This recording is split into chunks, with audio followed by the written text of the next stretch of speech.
পরিষ্কার একটা কথাই বলছি যে তারা তাদের ন্যায্য চাকরির দাবিতে কিন্তু তারা তাদের অবস্থানে অনড় রয়েছেন এবং তারা কিন্তু পরীক্ষায় বসবেন না, এটাই তাদের দাবি। পুলিশ তাদের উপর অন্যায়ভাবে লাঠিচার্জ করেছে, এই নিয়ে বিধাননগর কমিশনারেটের ডিসি কি বলছেন শোনাবো। অনারেবল ক্যালকাটা হাইকোর্ট এই ব্যাপার নিয়ে অলরেডি একটা জাজমেন্ট দিয়েছেন। সেই জাজমেন্ট মেনে শান্তিপূর্ণভাবে অবস্থান যতক্ষণ করছে আমাদের তাতে কোনো অসুবিধে নেই, তার আগেও আমাদের কোনো অসুবিধা ছিল না। কিন্তু কোনো রকমের ভাবে পাবলিক নুইসেন্স করাটা আমাদের পক্ষে অ্যাকসেপ্ট করা বা অ্যালাউ করা সম্ভব হবে না। অ্যাজ ল এনফোর্সমেন্ট এজেন্সিজ আমরা সেটা করতে দিতে পারবো না। আমি ওনাদেরকে অনুরোধ করব হাইকোর্টের অর্ডার মেনে ওনারা অবস্থান করুন, তাতে কারোর কোনো অসুবিধে নেই। হাইকোর্ট অলরেডি সেটা বলে দিয়েছেন। আমরা শান্তিপূর্ণ অবস্থানে, কোনো আমাদের বাধা নেই, কিন্তু কোনো রকমের পাবলিক নুইসেন্স, অর্ধনগ্ন হওয়া, জামা কাপড় খুলে দেওয়া, এটা আমরা অ্যাকসেপ্ট করতে পারবো না। এটা একটা পাবলিক প্লেস, এখানে বহু লোক যাতায়াত করে, এখানে পাবলিক ডিসেন্সির একটা ব্যাপার আছে, সেইটা we will not be in a position to accept. আপনি একটু আসুন, আপনি একটু আসুন, আমি যাবো কেন? যে আপনি একটু চলুন ওদিকে, আমার বলছে আপনাদেরকে কি তুলে নিয়ে যাচ্ছে? শিয়ালদা স্টেশনের সামনে চাকরিহারারা জড়ো হতেই পুলিশের ধরপাকড় শুরু হয়ে গেছে। এই মুহূর্তে দেখা যাচ্ছে চাকরিহারা আন্দোলনকারীরা যারা এসেছিলেন তাদেরকে পুলিশ টানা হেঁচড়াচ্ছেন। কেন আমাকে বলছে আপনি চলুন একটু? স্যার আমি কি করেছি? আমাকে হচ্ছেন কেন? কি হয়েছে স্যার? প্লিজ আমার কি হয়েছে? কেন আমি যাবো? কেন বলুন আমাকে স্যার।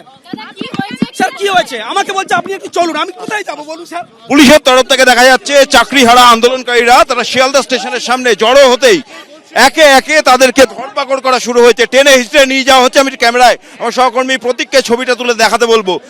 আমরা বুঝতে পারছি না কেন আমাকে তুলছেন কেন? আমি এখানে দাঁড়িয়েছি, এভাবে তুলছেন কেন? আমি বলুন, আমি জানতে চাইছি যে আমার দোষটা কি। Please kindly can you explain আমার দোষটা কি? আমাদেরকে ওখান থেকে সরতে বলেছিলেন, আপনি বললেন কাইন্ডলি সরে যান, আমরা সরে গেলাম। তো তাহলে এখান থেকে উঠছেন কেন? এখান থেকে তুলছেন কেন? আমরা তো এখন ইয়ে পর্যন্ত যাইনি। আমি উঠবো না।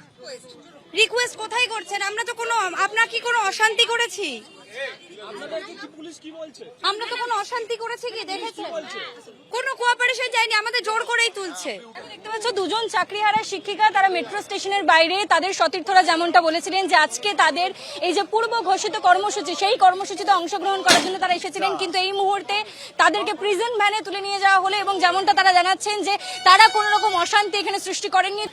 দেখো 11টার কর্মসূচি, আর তার আগে থেকেই আমরা দেখতে পাচ্ছি যেখানে কিন্তু উচ্চপদস্থ আধিকারিকরা উপস্থিত রয়েছেন, তারা কিন্তু রীতিমতো গ্রেপ্তারিরও হুঁশিয়ারি দিচ্ছেন অ্যাসেম্বল করতে কাউকে দেখে। এখানে 4 জন শিক্ষিকা উপস্থিত ছিলেন, তাদের মধ্যে থেকে 2 জনকে প্রিজন ভ্যানে তুলে নিয়ে একেবারে শিয়ালদা স্টেশন থেকে বেরোচ্ছেন সেই সময় কিন্তু তাদেরকে পুরো ফোর্স যাচ্ছে।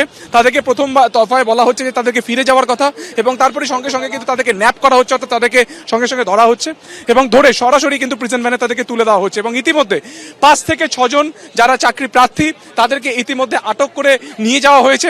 সব মিলিয়ে ব্যাপক পুলিশ ফোর্স বা পোস্টিং রয়েছে কিন্তু এই মুহূর্তে গোটা শিয়ালদা চত্বর এবং প্রত্যেকটা এন্ট্রি যে পয়েন্ট রয়েছে বা এক্সিট পয়েন্ট রয়েছে প্রত্যেকটা জায়গাতে।